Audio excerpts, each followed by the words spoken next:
What is going on? This is insanity, and I don't even really know where to start, so let's just pick it up from Dr. Octopus is going to be in Spider-Man 3, and he'll be played by Alfred Molina. You're right. If you're unfamiliar at this point, my name is Sean O'Connell. I'm the managing editor here at CinemaBlend, and we report on all things comic book-y in general. And while I largely focus on things happening in the Snyder Cut universe, my favorite superhero of all time is Spider-Man, and there have been rumors going around about a live-action Spider-Verse movie with Jamie Foxx potentially coming back, and other elements like potentially Tobey Maguire and Andrew Garfield coming over to play with Tom Holland, and now it all seems like this is happening. So we're going to explain why this is coming to be a reality in this upcoming video. Before we do that, of course, do all the things that you always do here on YouTube. You go down, you hit subscribe, you turn on your notifications, and then that way, when news melts my face like this, I will come on and make a video about it, and you guys will come and watch it. Okay, so we're making this video because The Hollywood Reporter just put out a story that Alfred Molina is going to return to play Dr. Octopus in the Spider-Man 3 movie that is shooting down in Atlanta. And that production is cloaked in mystery, but all of the things that we've been hearing about what the story is going to be has led us to believe that it's going to involve some form of live-action multiverse. Think about what we saw in the animated Spider-Man Into the Spider-Verse, but pulling it into the elements that exist in the 7 up to this point live-action Spider-Man films to date. So you would have Tom Holland playing Spider-Man in the MCU, which is also shared between Sony and Marvel. Unbelievable. Really cool. The reason why we started to hear some rumors that we might be going toward a live-action Spider-Verse, multiverse type thing is because Benedict Cumberbatch is going to be playing Doctor Strange in this movie. Now, we don't know if it's just a cameo, the way that he was a part of Thor Ragnarok very briefly, in order to send Thor and Loki over to where they could find Odin, or if Doctor Strange is going to be a larger character. And why we think that that's important is because when Doctor Strange gets his own sequel, he's going to be starring in something called Doctor Strange in the Multiverse of Madness, which suggests that he's going to be exploring the possibilities of the multiverse in the MCU. And the multiverse is super important for the MCU because DC is also going to explore that on the Warner Brothers side with Flash. Flash is going to potentially be doing a Flashpoint movie that will open up a bunch of different universes. And we heard in there that Michael Keaton was going to return from his Tim Burton type Batman world, and Ben Affleck was going to be in it as well too, to have multiple versions of characters that exist in different worlds. I think people who watch superhero television shows and movies are comfortable enough with what the multiverse is as a property that they can follow along with stories like this as they happen.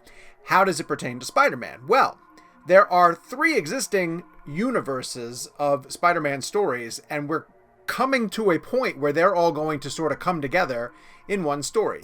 Because, in addition to Benedict Cumberbatch being Doctor Strange in the Spider-Man movie, Jamie Foxx has been rumored to be cast in Spider-Man 3, which, again, doesn't have a title yet.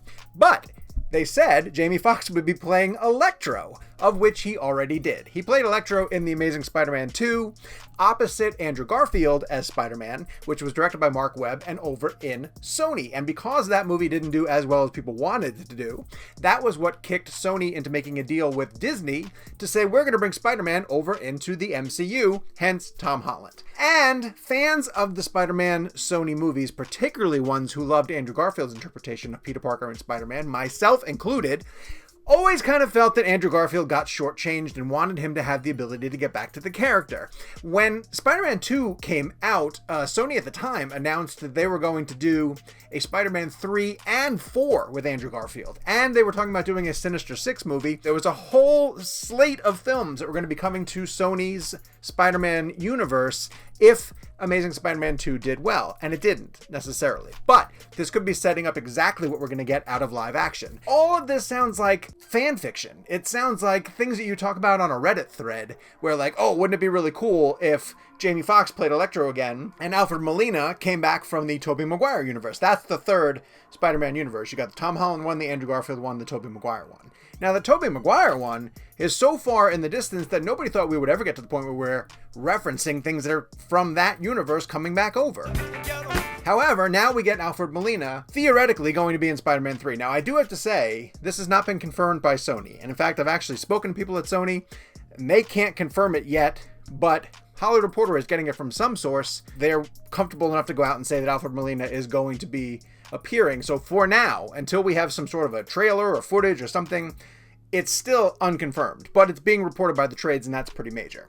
This could be setting up a reality where Tobey Maguire and Andrew Garfield share the screen with Tom Holland, and we have multiple versions of Spider-Man fighting opposite each other. What the in a way that, like, in the animated version of Spider-Man Into the Spider-Verse, where they pulled Spider-Ham and Spider-Gwen and all these characters, but you would instead be pulling Tobey Maguire's Peter Parker, Andrew Garfield's Peter Parker, and they would be fighting opposite Tom Holland. Now, I've said in multiple videos here on the YouTube channel, and I also wrote about it for CinemaBlend, that the reason you would bring all three Spider-Men together is to fight the Sinister Six, which is a very popular version of a villain ensemble that Spider-Man fights in his comics all the time. And now, with all the different on-screen interpretations of Spider-Man, you have multiple characters who could show up in a Sinister Six. You have Michael Keaton's Vulture, Jamie Foxx's Electro, if you bring Alfred Molina's Dr. Octopus. Some fans are getting a little bit carried away and thinking that maybe Willem Dafoe could return as the Green Goblin, although he's dead. So I'm not quite sure how they would do that. Rhys Ifans played the Lizard. God, not Topher Grace's Venom. No, but let's just not. I like being bad. Tom Hardy. Get Tom Hardy as Venom. You also have Jared Leto playing Morbius. There are a ton of villains that you could potentially bring back to put together different iterations of the Sinister Six. I also think that Jake Gyllenhaal's Mysterio is still out there, even though what looked to happen to him at the end of Far From Home, but I'm pretty sure that Mysterio is faking his own death. Dr. Octopus is one of those characters who has never come back in any of the other Spider-Man films. He was not used at all in Amazing Spider-Man or Amazing Spider-Man 2, and the party line by people at both Sony and Marvel when they talked about why they haven't brought Otto Octavius back prior to it is that Alfred Molina did such a good job in the role and was so convincing that it's hard to separate his performance from the character. So how do you solve that? You just bring him back to play the character again. And we're at a point now where the multiverse might be a reality, and you can bring Alfred Molina's Dr. Octopus back. My mind is racing at the possibility of all this, and my little geek heart will break if in fact this is not going to happen. But it really does feel like we're heading toward the point where Spider-Man is going to get his live-action Spider-Verse. Now, do I think it's going to happen in Spider-Man 3?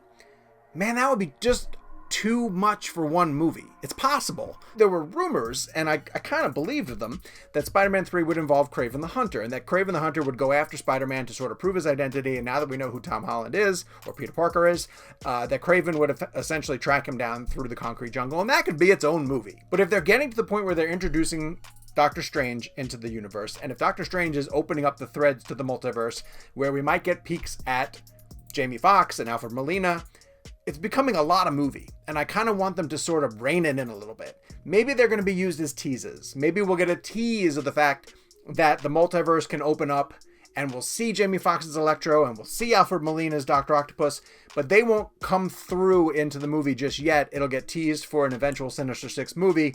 That feels a little bit more credible to me. But again, you don't show them unless you plan to use them, which means that we will use them at some point down the line. A lot to process off of this news. I'm super excited. Of course, I want to know how you guys feel, so make sure that you head down to the comments and let me know what you are thinking about the possibilities of Alfred Molina and Jamie Foxx bringing different interpretations of their villains from the Mark Webb stories and from the Sam Raimi stories into the MCU. You know we're going to be covering this on CinemaBlend as all of this stuff comes together, so keep it right here. And while you're here, of course, do me a favor, hit subscribe and turn on your notifications. At the minute that a new video regarding Spider-Man or any of your favorite blockbusters hits CinemaBlend's YouTube page, you guys will be the very first ones to hear about it.